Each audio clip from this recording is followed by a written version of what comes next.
अस्सलाम वालेकुम student. Last time हमने बोहर थ्योरी के बारे में पढ़ा था, ठीक है। आज हमारा टॉपिक है समरफील्ड एटॉमिक मॉडल। लेकिन इससे पहले हम बोहर थ्योरी के बारे में थोड़ा सा रिव्यू कर लेते हैं कि बोहर थ्योरी हमारे पास क्या थी। तो बोहर ने कहा था कि हमारे पास जो इलेक्ट्रॉनों के ऑर्बिट्स हैं वो सर्कुलर हैं, ठीक है। अगर ये हमारे पास अगर इलेक्ट्रॉन हैं तो उसके ऑर्बिट्स सर्कुलर ऑर्बिट्स हैं। तो यहाँ पे अगर हम इसकी ऑर्बिट्स को थोड़ा सा विजुलाइज करें तो हमारे पास n is equal to 1, n is equal to 2, n is equal to 3 ये इसके ऑर्बिट्स हैं। फिर वहाँ पे हमने एनर्जी कैलकुलेट की थी। वहाँ पे एनर्जी हमारे पास पहले ऑर्बिट के लिए ये था, अगर n इज इक्वल टू 1 रखे तो पहले पहले ऑर्बिट की एनर्जी, पहले स्टेट की energy, n is equal to 2 रखे तो दूसरी स्टेट की एनर्जी। और फिर वहाँ पे हमने रेडियस भी फाइंड किया था। अब अब अगर हम तो इसकी एनर्जी स्पेक्ट्रम देखें तो हमारे पास डिफरेंट स्पेक्ट्रल सीरीज़ बनती हैं। अगर इलेक्ट्रॉन ये हमारे पास ग्राउंड स्टेट है n इज इक्वल टू 1, ठीक है। और n इज इक्वल टू 1 से जो अबव स्टेट है वो हमारे पास एक्साइटेड स्टेट्स हैं। अब अगर n इज इक्वल टू 1 पे किसी हायर एक्साइटेड स्टेट से इलेक्ट्रॉन ट्रांजिशन कर लेता है तो वहाँ पे जो स्पेक्ट्रल सीरीज़ बनती है उसको हम लाइमन सीरीज़ कहते हैं। और इसी तरह अगर n इज इक्वल टू 2 पे किसी हायर एक्साइटेड स्टेट से इलेक्ट्रॉन आ जाते हैं तो वहाँ पे जो सीरीज़ बनती है उसको हम बामर सीरीज़ कहते हैं। इस तरह हमारे पास पास्चन सीरीज़ थी और ब्रैकेट पीफेंट सीरीज़। ये तो था बोहर थ्योरी। अब बोहर थ्योरी में कुछ फेलियर थे। वो फेलियर क्या थे? वो ये थे, अगर हाइड्रोजन लाइक एटम ना हो, अगर ऐसा एटम हो जिसके आउटर शेल में एक से ज़्यादा इलेक्ट्रॉन हो, तो वहाँ पे जो उनका जो स्पेक्ट्रम है बोहर थ्योरी उसको एक्सप्लेन नहीं कर पाती। दूसरा फेलियर जो वो ये था कि अगर हम किसी भी एटम्स को हाइड्रोजन या बाकी किसी एलिमेंट को हम अगर मैग्नेटिक फील्ड में रख कर एक्साइट करें तो उनकी जो एमिशन स्पेक्ट्रम या एब्जॉर्प्शन स्पेक्ट्रम जो है बोहर थ्योरी उसको एक्सप्लेन नहीं कर पाती, ठीक है। तो इस फिनोमेना को जीमन इफेक्ट कहते हैं। तीसरा जो मेन फेलियर वो ये था, अगर एक हम अगर हाईली एक्यूरेट स्पेक्ट्रोस्कोपी इंस्ट्रूमेंट के ज़रिए अगर हम हाइड्रोजन स्पेक्ट्रम को ऑब्ज़र्व करें तो हम देखेंगे कि जो बामर की जो लाइन है, बामर की हर लाइन वो एक सिंगल लाइन नहीं है। वहाँ पे वो सिंगल लाइन कंसिस्ट ऑफ 3 और मोर लाइन, ठीक है। हर लाइन एक नहीं है बल्कि 2 या 3 है। जिस तरह यहाँ पे ये है, अगर ये मेरे पास बामर की फर्स्ट लाइन है, जब n इज इक्वल टू 3 से electron n is equal to 2 में ट्रांजिशन कर लेता है तो बामर की पहली लाइन, फर्स्ट लाइन जिसको हम H अल्फ़ा भी कहते हैं वो एमिट होती है। लेकिन बोहर थ्योरी तो इस लाइन के बारे में सिर्फ कहती है, लेकिन असल में जब लोगों ने इसे हाईली एक्यूरेट इंस्ट्रूमेंट से ऑब्ज़र्व किया तो ये बामर की जो लाइंस थी ये एक एक लाइन नहीं थी बल्कि एक से ज़्यादा लाइंस थी। हर एक लाइन जो थी वो एवरी लाइन कंसिस्ट ऑफ 2 और मोर लाइन, ठीक है। तो यहाँ बोहर थ्योरी इसको एक्सप्लेन नहीं कर पा रही थी। तो इसके बाद इस डिफिशिएंसी को ओवरकम करने के लिए समरफील्ड ने अपना मॉडल लिया, ठीक है। अब Sommerfeld model Bohr atomic model से किस तरह डिफरेंट है? समरफील्ड ने एज्यूम किया कि ऑर्बिट्स में भी सर्कुलर एंड एलिप्टिकल, ठीक है। ऑर्बिट्स सर्कुलर भी हो सकते हैं और एलिप्टिकल भी हो सकते हैं। अगर एलिप्टिकल ऑर्बिट हो जिस तरह हमारे पास ये है, तो अब इलेक्ट्रॉन अगर इस एलिप्टिकल ऑर्बिट में मूव कर रहा है तो एक रेडियल वेक्टर आर जो है वो हर पॉइंट पे वेरी कर रहा है, ठीक है।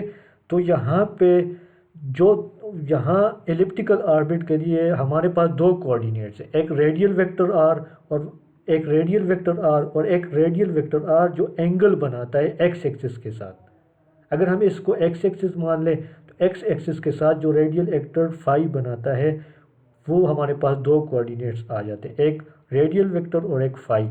अब अगर बोहर थ्योरी में देखें तो वहाँ पे आर कांस्टेंट था, ठीक है, क्योंकि ऑर्बिट हमारे पास सर्कुलर थे तो वहाँ पे आर कांस्टेंट था जिस तरह ये, ठीक है। लेकिन समरफील्ड मॉडल में आर हमारे पास कांस्टेंट नहीं है, आर वेरी कर रहा है। तो मीन्स कि two coordinate describe the orbit या two coordinate describe the motion of electron r and phi. अब इस एलिप्टिकल ऑर्बिट्स को इन्वॉल्व करने के लिए बोहर ने समरफील्ड ने बोहर के पास्टुलेट को जनरलाइज फॉर्म में किया। अब वो जनरलाइज फॉर्म क्या थी मैथमेटिकल, इसको हम लिखते हैं कि closed integral p i d q is equal to n i h. ठीक है, अब यहाँ पे पी जो है, पी हमारे पास मोमेंटम है और टी क्यू जो है, क्यू हमारे पास एक जनरल वेरिएबल है। अब एलिप्टिकल ऑर्बिट में हमारे पास आर भी है और फाई भी है, तो ये क्यू आर भी हो सकते हैं और फाई भी हो सकते हैं। तो इसका मतलब ये हुआ कि एलिप्टिकल ऑर्बिट में सिर्फ एंगल फाई वेरी नहीं कर रहा बल्कि रेडियल वेक्टर भी वेरी करता है। ठीक है, तो हमारे पास जो क्वांटम कंडीशन थी जो कि बोहर ने कहा था कि एंगुलर मोमेंटम हमारे पास integral multiple of H cut है, लेकिन वहाँ पे एक वेरिएबल था, एक कोऑर्डिनेट था फाई। लेकिन अब हमारे पास यहाँ पे दो कोऑर्डिनेट्स हैं आर और फाई, तो अब दो क्वांटम कंडीशन होगी। वो दो क्वांटम कंडीशन हमारे पास कौन सी होगी? अब जो पी, अगर हम एंगुलर मोमेंटम की बात करें तो वहाँ उसके लिए हमारे पास ये इक्वेशन आएगी p phi and p phi कौन सी है? जिसके साथ फाई एंगल एसोसिएटेड है। और इसी तरह दूसरा जो हमारे पास दूसरा जो हमारे पास मोमेंटम है वो रेडियल मोमेंटम है। ठीक है, तो यहाँ पे दो क्वांटम नंबर हमारे पास आ गए, एक एन फाई जिसको हम एंगुलर या अज़मुथल क्वांटम नंबर कहते हैं, और एन आर को हम रेडियल क्वांटम नंबर कहते हैं। ठीक है, तो यहाँ अब अगर हम इस इक्वेशन को सॉल्व करने की कोशिश करें तो फाई एंगल जब इलेक्ट्रॉन इस एलिप्टिकल ऑर्बिट में मूव कर रहा है तो फाई मैक्सिमम कितना हो सकता है? 0 से 2 पाई तक हो सकता है। अगर हम इस इक्वेशन को सॉल्व करें तो हमारे पास इस क्लोज इंटीग्रल को के ऊपर जब हम लिमिट लगाएंगे तो हमारे पास 0 से 2 पाई हम लगा लेंगे। तो यहाँ से पी फाई की वैल्यू हमारे पास आ जाएगी एन और एच डिवाइडेड बाई 2 पाई। ये वही है जो कि बोहर ने कहा था। ठीक है, अब अब यहाँ पे हमारे पास जो प्रिंसिपल क्वांटम नंबर है वो बोहर वाला नहीं रहा, बल्कि उसमें दो क्वांटम नंबर्स आ गए। एक एन फाई आ गया जिसको हम एज़मुथल क्वांटम नंबर कहते हैं, और एक एन आर आ गया जिसको हम रेडियल क्वांटम नंबर कहते हैं, और एन को हम प्रिंसिपल क्वांटम नंबर कहेंगे। अब हर प्रिंसिपल क्वांटम एन के लिए एन फाई की डिफरेंट वैल्यूज़ होंगी। ठीक है, अब अगर मैं ले लूँ कि एन इज़ इक्वल टू 1 है मेरे पास, तो एन फाई की वैल्यू मेरे पास 1 होगी और ये मेरे पास पहला ऑर्बिट आ जाएगा। अब अगर मैं एन इज़ इक्वल टू 2 ले लूँ तो एन फाई की वैल्यू मेरे पास दो हो सकती है, एक n phi is equal to 2 और एक n phi is equal to 1। तो एन 2 के लिए मेरे पास दो ऑर्बिट्स होंगे। ठीक है, बोहर की तरह एक ऑर्बिट नहीं होगा। अब एन 2 के लिए अगर एन इज इक्वल टू 2 होगा, n phi is equal to 2 होगा, तो ये ऑर्बिट सर्कुलर ऑर्बिट होगा जो कि बोहर ने इसके बारे में बताया था। लेकिन एन फाई की वैल्यू जब मैं 1 रखूँगा तो मेरे पास दूसरा एलिप्टिकल ऑर्बिट आएगा। इसी तरह जब n इज इक्वल टू 3 के लिए देखूँगा तो n इज इक्वल टू 3 के लिए एन फाई की 3 डिफरेंट वैल्यूज़ होंगी। N phi is equal to 3, n phi is equal to 2, n phi is equal to 1। तो अब n इज इक्वल टू 3 के लिए हमारे पास कितने ऑर्बिट होंगे? 3।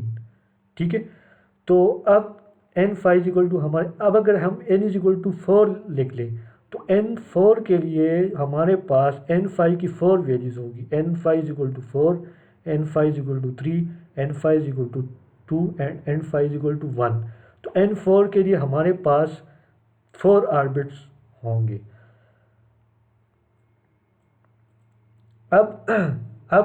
अब जब हमारे पास एक और क्वांटम नंबर आ गया एन फाई, ठीक है, जिसको एज़मुथल क्वांटम नंबर कहते हैं। अब इसके लिए सिलेक्शन रूल क्या है कि जब इलेक्ट्रॉन ट्रांजिशन करेगा और वो इलेक्ट्रॉन ट्रांजिशन करेगा और स्पेक्ट्रल लाइंस एमिट करेगा, तो एन फाई के लिए क्या कंडीशन हो सकती है कि एन फाई किस तरह चेंज हो। मींस कि इलेक्ट्रॉन किस अज़्मुतल क्वांट किस स्टेट से दूसरे स्टेट में आए तो वहाँ पे एन फाई किस तरह चेंज हो। ठीक है, तो जो सिलेक्शन प्रिंसिपल है अज़्मुतल क्वांटम नंबर के लिए वो ये है कि n phi change only by +1 और -1। अगर हम इसको मैथमेटिकल फॉर्म में लिखें तो हम इसको यूँ लिख सकते हैं। अब जब हम इस सिलेक्शन रूल को बामर सीरीज़ पे अप्लाई करेंगे तो हम देखेंगे कि each line should consist of 3 component. Balmer की जो हर लाइन है वो उसमें 3 कंपोनेंट्स हैं।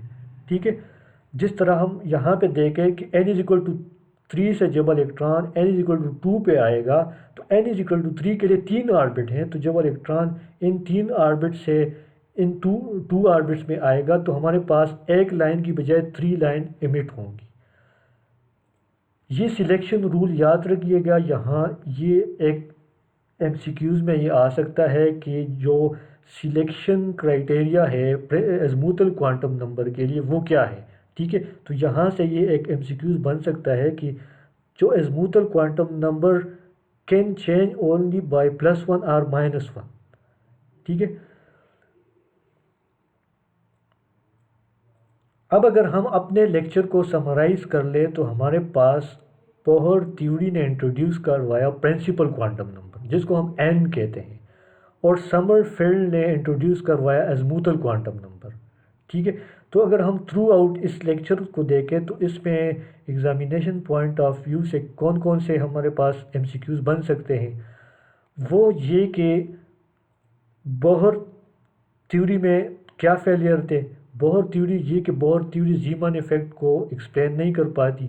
ठीक है, तो आपने इन पॉइंट्स को आपने याद रखना है। इसी तरह समरफील्ड मॉडल बोहर मॉडल से किस तरह मुख्तलिफ था, किस तरह डिफरेंट था। तो यहाँ पे ये एमसीक्यूज़ एक बन सकता है कि बोहर ऑर्बिट्स में या बोहर थ्योरी में एक ही कोऑर्डिनेट फाई था, जो कि जब इलेक्ट्रॉन मूव कर रहा था इस ऑर्बिट में तो सिर्फ फाई एंगल चेंज हो रहा था। ठीक है, तो बोहर थ्योरी में वहाँ पे एक ही कोऑर्डिनेट था फाई एंगल, जो कि रेडियल वेक्टर एक्स एक्सिस के साथ बनाता है। लेकिन समरफील्ड मॉडल में 2 कोऑर्डिनेट्स है आर और फाई।